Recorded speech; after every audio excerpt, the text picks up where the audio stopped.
For the first time this year, we're going to do a Turk of the Year award. So what is that? Well, it's an award we want to give every year to someone who has shown outstanding courage, honesty, and bravery that it takes to challenge established authority. And there's been some great candidates. In fact, we asked you guys for candidates through our Facebook and Twitter accounts, and you came up with so many terrific ones. It was really hard to boil it down to the finalists. In fact, I had to cheat a little bit and create a category called Runners Up. So let me tell you who's in that category. And the first guy is one that I put on there, actually, because he should get some recognition. Senator Ron Wyden is quietly fighting back against warrantless wiretapping. He's saying you would be amazed if you knew what the government was up to in spying in on us. And I wanted to reward his good work on that count.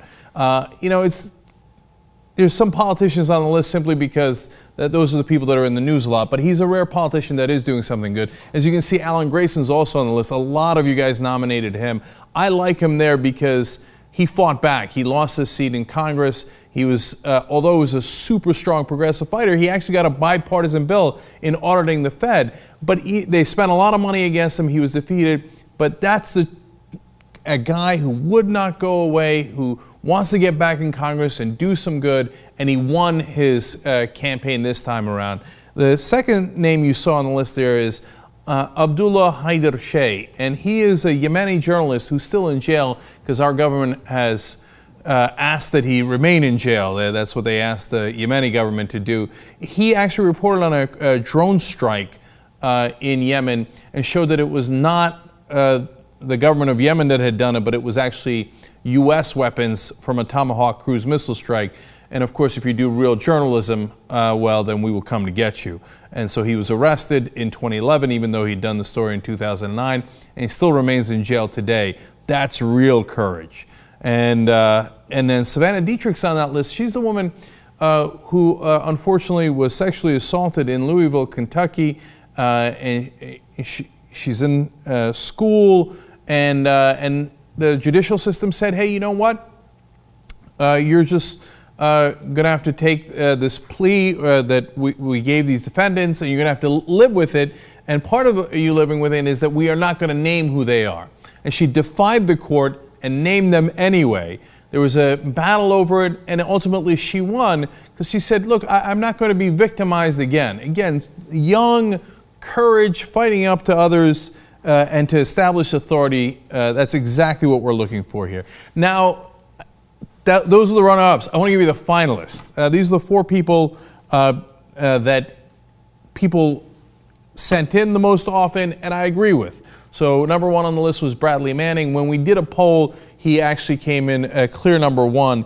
The only reason not to pick Bradley Manning this year is that he didn't do his act of courage this year, although simply persevering through what the U.S. government has done to him in prison is an amazing act of courage as well. But I certainly understand why people put him on that list. Malala Yousafzai is number two. She's a young Pakistani girl.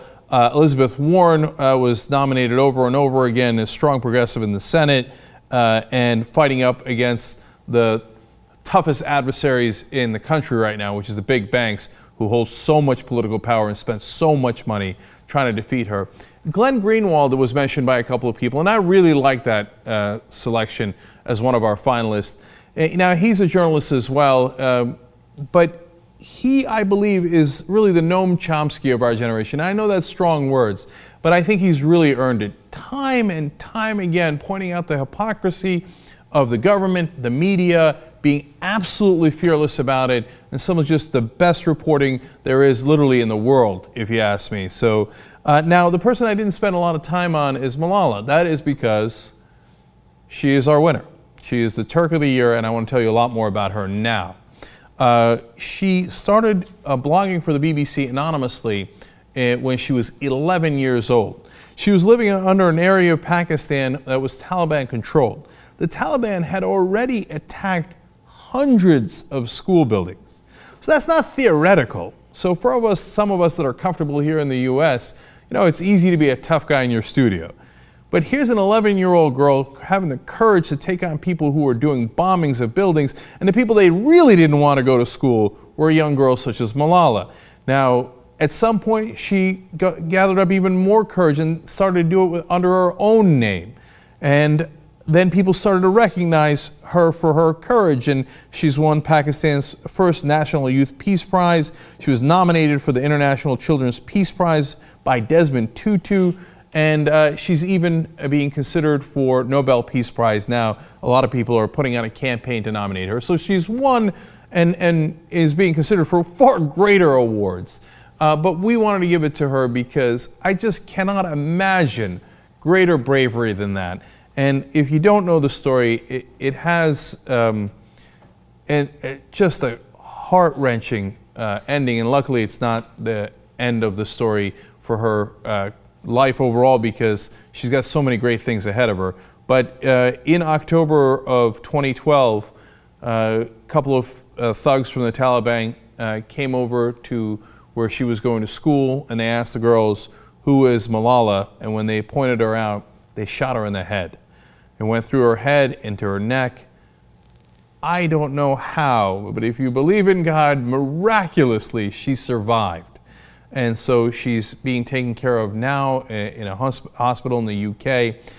We're going to give her a plaque. It's a tiny thing, but the best we can do. And we want to fly her and her family out to LA whenever she can do it, and we'd love to interview her and then give her the prize in person as well. But this is exactly what we're talking about. Extraordinary courage to stand up to the established authority where she lives and to say, no matter how oppressive you are, no matter how wrong you are, no matter how dangerous you are, I am still going to have the courage of my convictions and carry it out under the most dire circumstances. And I only wish that I could have a scintilla of the courage that Malala Yousafzai has. So I'm really proud to announce her as our first winner of Turk of the Year. And we look forward to many more in the ensuing years. But Malala, our hats are off to you, and thank God she's okay now.